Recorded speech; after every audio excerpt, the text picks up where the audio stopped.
తెలంగాణలో పగటిపూటతో పాటు రాత్రిపూట ఉష్ణోగ్రతలు అత్యల్పంగా నమోదవుతాయని రాబోయే రోజుల్లో పగటిపూటతో పాటు రాత్రిపూట చలి పెరుగుతుందని హైదరాబాద్ వాతావరణ శాఖ తెలిపింది. రాగల 3 రోజులు గాలులు తూర్పు ఆగ్నేయ దిశల నుండి తెలంగాణ వైపుకు వీస్తాయని, ఈ రోజు రేపు తెలంగాణ రాష్ట్రంలో పొడి వాతావరణం ఏర్పడే అవకాశం ఉందని చెబుతున్న హైదరాబాద్ వాతావరణ శాఖ అధికారిని శ్రావణితో మా ప్రతినిధి Tejaswini face to face. Telangana రాష్ట్ర వ్యాప్తంగా చలి తీవ్రత అనేది పెరుగుతూ వెళ్తుంది. మరి రాబోయే రోజుల్లో చలి తీవ్రత అనేది ఎలా ఉండబోతుందని చెప్పడానికి మనతో పాటు వాతావరణ శాఖ అధికారిని శ్రావణి ఉన్నారు. మాట్లాడదాం. నమస్తే మేడం. మేడం, ఈ చలి తీవ్రత అనేది హైదరాబాద్తో పాటు తెలంగాణ జిల్లాల వ్యాప్తంగా తీవ్రంగా ఉంది. సో ఎలా ఉండబోతుంది రాబోయే రోజుల్లో? ప్రస్తుతానికి మనకి పగటిపూట ఉష్ణోగ్రతల్లో కూడా కొద్దిగా మార్పులు చోటు చేసుకోవడం వల్ల మనకి ఉష్ణోగ్రతలు తక్కువగా నమోదవుతూ ఒక శీతల గాలు అంటే కింది స్థాయిలో మనకి ఆగ్నేయ దిశ నుంచి మరియు ఈశాన్య దిశ నుంచి బలమైన గాలులు వీచడం వల్ల కొద్దిగా చలిగాలులు అంటే చలి తీవ్రత అనేది కొద్దిగా పెరుగుతూ ఉందన్నమాట. వచ్చే 2 రోజులు కూడా తెలంగాణ రాష్ట్రం మొత్తం మీదుగా పగటిపూట ఉష్ణోగ్రతలు దాదాపుగా 28 నుంచి 31 డిగ్రీల మధ్య సగటు నమోదయ్యే అవకాశం ఉంది.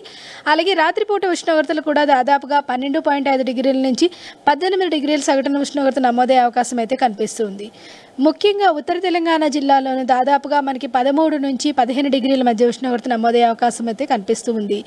అలాగే మనకి దక్షిణ తెలంగాణ జిల్లాలో మనకి 16 నుంచి 18 డిగ్రీల మేర ఉష్ణోగ్రత నమోదయ్యే అవకాశం అయితే కనిపిస్తుంది అనమాట. అది రాత్రిపూట ఉష్ణోగ్రతల్లోని. మేము ముఖ్యంగా చూసుకుంటే రాత్రిపూట ఎక్కువ ఉంటుందా, అలాగే ఉదయం ఎక్కువ ఉంటుందా?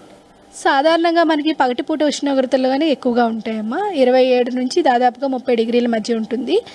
రాత్రిపూట ఉష్ణోగ్రతలు అనేవి అంటే మనకి ఆఫ్టర్ డస్ట్ టైంలోని మనకి ఉష్ణోగ్రత తక్కువగా ఉంటుంది. ఎందుకంటే మనకి సన్స్ నుంచి రేడియేషన్ తక్కువగా ఉంటుంది కాబట్టి అది సడన్గా అంతకంటే సాధారణ ఉష్ణోగ్రత కంటే 5 డిగ్రీలు కానీ ఫాల్ అయితే మనం కోల్డ్ వేవ్ కండిషన్స్ కింద ఇస్తామన్నమాట. ముఖ్యంగా ప్రజలు ఎలాంటి జాగ్రత్తలు తీసుకోవాలి? ఏ ప్రాంతాల వాళ్ళకి ఎక్కువ చలిగాలులు వీచే అవకాశం ఉంటుంది? ఉత్తర తెలంగాణ జిల్లాల్లోని మనకి అత్యధికంగా చలిగాలులు వీచే అవకాశం ఉంటుంది. అంతేకాకుండా ఈ సమయంలోని దాదాపుగా మనకి పగటిపూట ఉష్ణోగ్రతలు కూడా చాలా వరకు తగ్గుముఖ పడటం వల్ల, అలాగే రాత్రిపూట ఉష్ణోగ్రతల వల్ల ముఖ్యంగా స్కిన్ కండిషన్స్లోని ప్రాబ్లం వస్తే ఎక్కువగా మాయిశ్చరైజర్స్ వాడాలి. దీంతో పాటుగా రాత్రుల పూట అంటే పెద్దవాళ్ళు ముసలి వాళ్ళు ఉన్నట్టు రాత్రుల పూట ప్రయాణం అనేది సరైన అనువైన సమయం కాదు. ఎందుకంటే చలిగాలులు వీయడంతో పాటుగా ఉష్ణోగ్రతలు కూడా రాత్రిపూట మనకి తక్కువగా ఉంటుంటాయి కాబట్టి ఆయా సమయాల్లో ప్రయాణించే ఆస్తమా వంటి అటాక్ అయ్యే అవకాశం ఉంటుంది. కాబట్టి ప్రయాణాలు అనేవి తగ్గించుకోవడం మంచిది. దానికి తగినట్టుగా తగిన జాగ్రత్తలు తీసుకోవాలన్నమాట. ఇక వాతావరణం విషయానికి వస్తే పగటిపూట కన్నా రాత్రిపూట అయితే ఉష్ణోగ్రతలు తగ్గే అవకాశం ఉంది. కాబట్టి ప్రజలు తగిన జాగ్రత్తలు తీసుకోవాలని ఉండాలని వాతావరణ శాఖ అయితే హెచ్చరిస్తున్నారు. కెమెరా పర్సన్ ప్రదీప్తో తేజస్విని, వాతావరణ శాఖ కేంద్రం నుంచి బేగంపేట.